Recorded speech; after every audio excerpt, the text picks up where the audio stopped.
नमस्कार, बुलेटिन में आपका स्वागत है। आपके साथ मैं हूं जीनत सिद्दीकी। शुरुआत करते हैं खबरों की। मुख्यमंत्री त्रिवेंद्र सिंह रावत ने न्यूज 18 से खास बातचीत की। इसमें कई मुद्दों पर बात हुई है, लेकिन पहली बार मुख्यमंत्री जो है विधायकों की नाराजगी पर भी खुलकर बोले।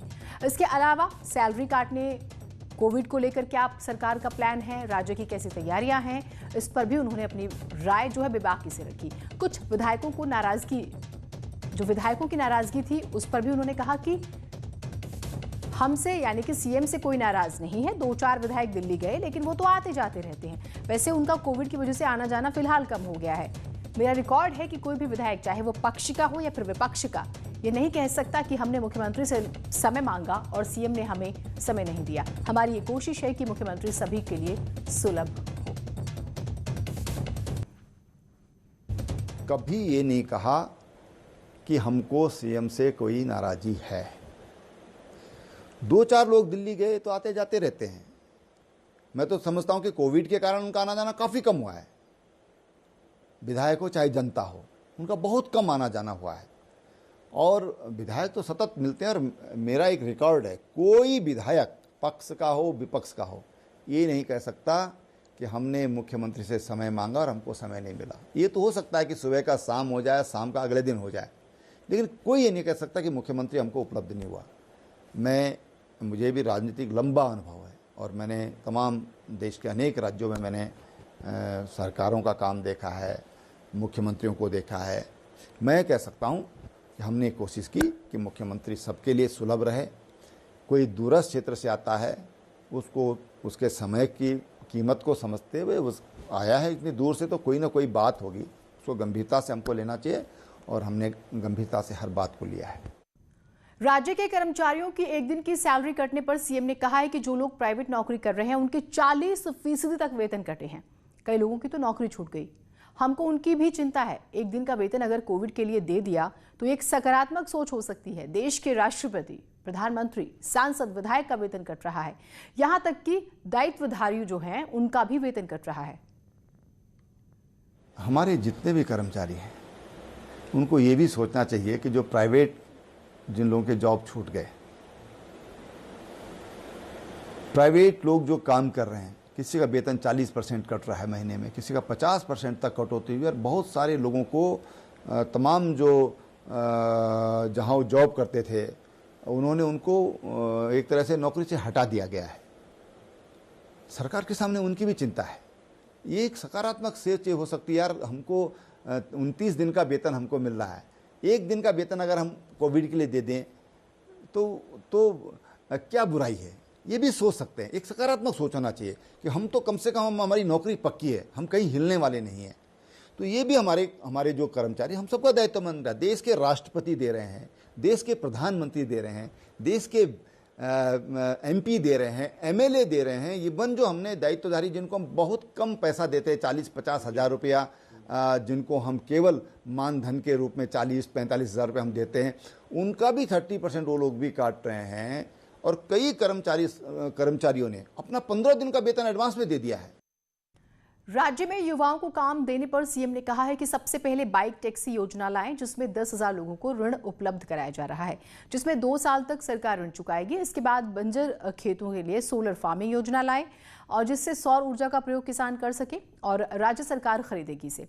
चीड़ की पत्तियों से बिजली बनाने का काम भी हमने किया है। सबसे पहले हम लोग राज्य में लाए बाइक टैक्सी योजना। हमने कहा 10,000 लोगों को हम ये बाइक टैक्सी योजना के अंतर्गत ऋण उपलब्ध कराएंगे और उस पर 2 साल का जो भी इंटरेस्ट होगा वो राज्य सरकार उसको वहन करेगी।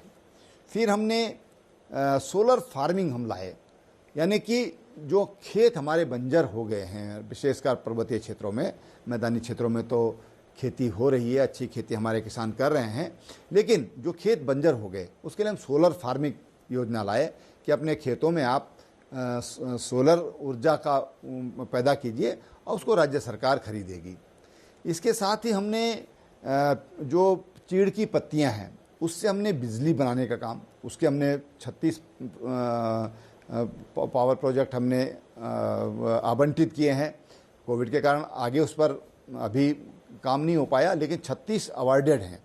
उसके अलावा हमने 10,000 लोगों के लिए पिरूल से ही सोलर से और 25-25 किलोवाट के जो परियोजनाएं छोटी छोटी, ताकि लोग अपना रोजगार कर सकें और उनका एक आर्थिक आधार बन सके, जिससे कि अपने पैरों पर खड़े हो सकें। सीएम त्रिवेंद्र सिंह रावत के साथ न्यूज 18 की ये पूरी एक्सक्लूसिव बातचीत आप देख सकते हैं रात 10:30 बजे।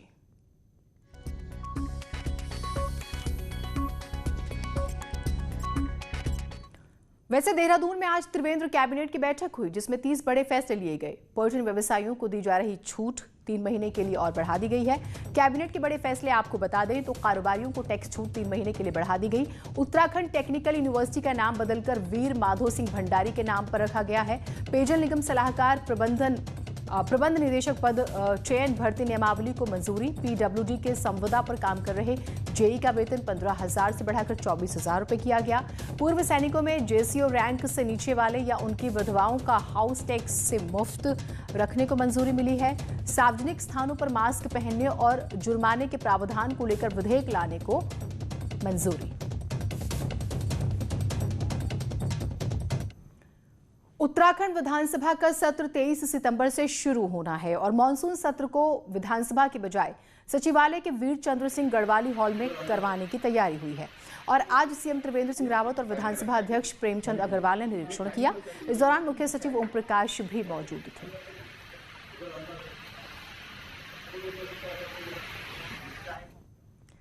प्रधानमंत्री मोदी 70 साल के हो गए। देश दुनिया से तमाम तरह की शुभकामनाएं उनको मिली। उत्तराखंड के लोगों ने भी पीएम को बधाई दी। उत्तराखंड के कद्दावर नेताओं ने पीएम को बधाई दी।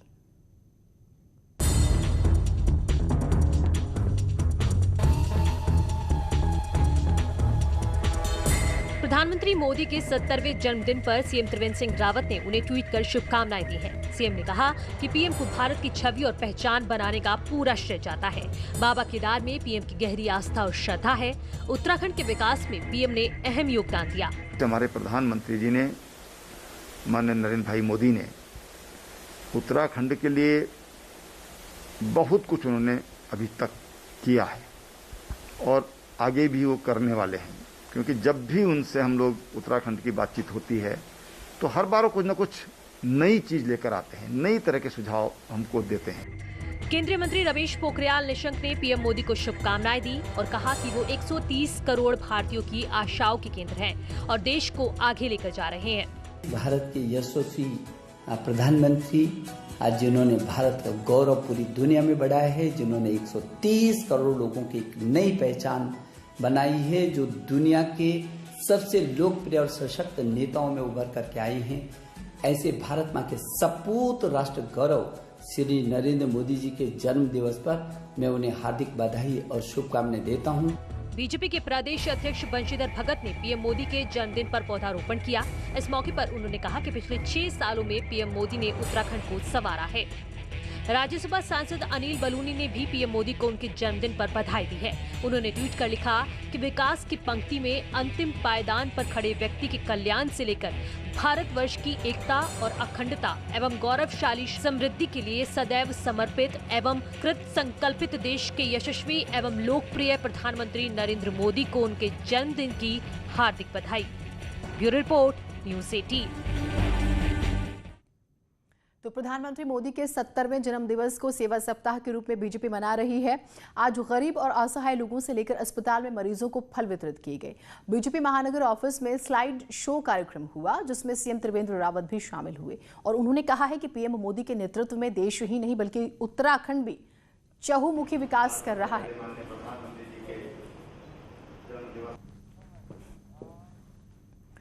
उधर ऋषिकेश में सालों से रह रहे स्पेन के साधकों ने प्रधानमंत्री नरेंद्र मोदी के जन्मदिन को कुछ खास तरह से मनाया। वैदिक रीति से हवन और पूजा पाठ के साथ प्रधानमंत्री की लंबी आयु की कामना की गई। साथ ही पीएम मोदी को अब तक का सर्वश्रेष्ठ प्रधानमंत्री बताया और उनके जन्मदिन पर मिठाई बांटी। स्वामी तिलक जी महाराज की जय। चमोली के विधायक महेंद्र भट्ट के साथ स्थानीय लोगों की झड़प का एक वीडियो वायरल हो रहा है, जिस पर आज विधानसभा ने विधायक ने सफाई दी है। विधायक का कहना है कि बीजेपी के कामों के वजह से विपक्ष जो है वो बौखला गया है और युवाओं को भ्रमित कर रहे हैं। साथ ही कहा है कि उनके मन में उन युवाओं को लेकर कोई गलत भावना नहीं। नरेंद्र मोदी जिंदाबाद, जिंदाबाद, जिंदाबाद मोदी। एक बच्चे को मोहरा बनाकर जो एमए में पढ़ाई कर रहा है और इस प्रकार से दुष्प्रचार का हथियार उसको बनाया जा रहा है। मैं मानता हूं कि उस बच्चे का कोई दोष नहीं है, प्री प्लानिंग से वीडियो बनवाया जाता है। मेरे आने से पहले कैमरा फिट रहता है, मेरी गाड़ी पहुंचती है, मैं गाड़ी से उतरता हूँ, उस व्यक्ति से मेरी वार्ता होती है और उसका प्रयास ये भी होता है कैसे करके मेरे पैर में लकड़ी से मुझे उलझाकर मुझे गिराया जाए, उसका वीडियो बने और बड़े प्रचार का वीडियो बने। उत्तराखंड आने के लिए कोरोना टेस्ट जरूरी है और सभी एंट्री पॉइंट्स और चेक पोस्ट पर भले ही सरकार RT-PCR टेस्ट को अनिवार्य कर चुकी हो, लेकिन उत्तर प्रदेश बॉर्डर की बस से खचाखच भरकर आ रहे लोग देहरादून में जाने अनजाने कोरोना संक्रमण बढ़ा रहे हैं। बिना चेकिंग के लोग दून पहुंच रहे हैं। देहरादून बॉर्डर पर यूपी से खचाखच भरी बसें आती हैं और फिर यहां से दून जाने में 50 से 60 रुपए वो ट्रैक्टर, टेम्पो या डंपर में दे रहे हैं। बॉर्डर से पहले ही उन्हें चेकिंग के डर से पैदल आना पड़ रहा है। आशा रोडी चेक पोस्ट की तस्वीरें हमने आपको पहले भी दिखाई। फिलहाल कमर्शियल गाड़ियों को छूट दी गई है और इस छूट का फायदा लोग कैसे उठा रहे हैं वो आप देख सकते हैं। लोग बसों से उतरकर टेम्पो और डंपर का सहारा लेते हैं और इनकी चेकिंग कोई नहीं करने वाला। हाँ, मोल लाते हैं।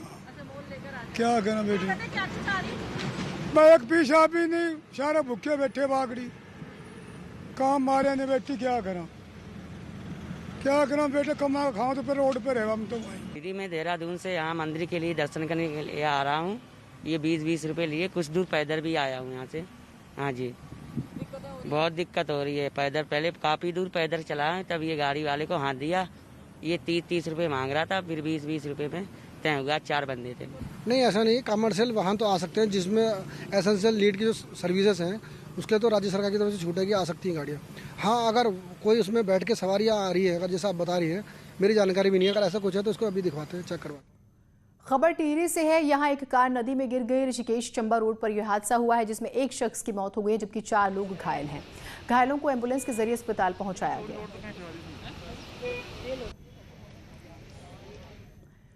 चमोली में गोविंद घाट के पास बलदौड़ा में गुलदार ने हमला किया है और गुलदार के हमले में एक शख्स की मौत हो गई। सूचना के बाद वन विभाग की टीम भी मौके पर पहुंची और शव को कब्जे में लिया।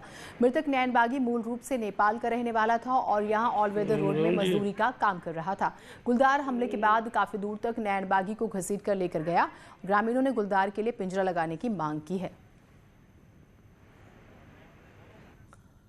हल्द्वानी में पुलिस ने 2 गांजा तस्करों को गिरफ्तार किया है। दोनों तस्कर उड़ीसा से 54 किलो गांजा लेकर हल्द्वानी पहुंचे हुए थे। दोनों ही उधम सिंह नगर जिले के रुद्रपुर के रहने वाले हैं। हालांकि गांजा किसे डिलीवर करना था इसकी जानकारी दोनों अभी तक पुलिस को नहीं दे पाए हैं। दोनों आरोपियों ने पूछताछ में बताया कि रुद्रपुर के रहने वाले 2 साहनी बंधु उनसे उड़ीसा के गांजा तस्करी का काम उड़ीसा से करवाते थे और बदले में उन्हें रुपए मिलते थे। पुलिस अब दोनों से बातचीत में जुटी हुई है। एक गाड़ी वहाँ पर सेंट्रो गाड़ी मिली जिसमें 2 लोग बैठे हुए थे। उनसे पूछताछ करी, उन लोगों ने कोई बहुत संतोषजनक उत्तर नहीं दिया। गाड़ी की तलाशी वगैरह ली गई थी।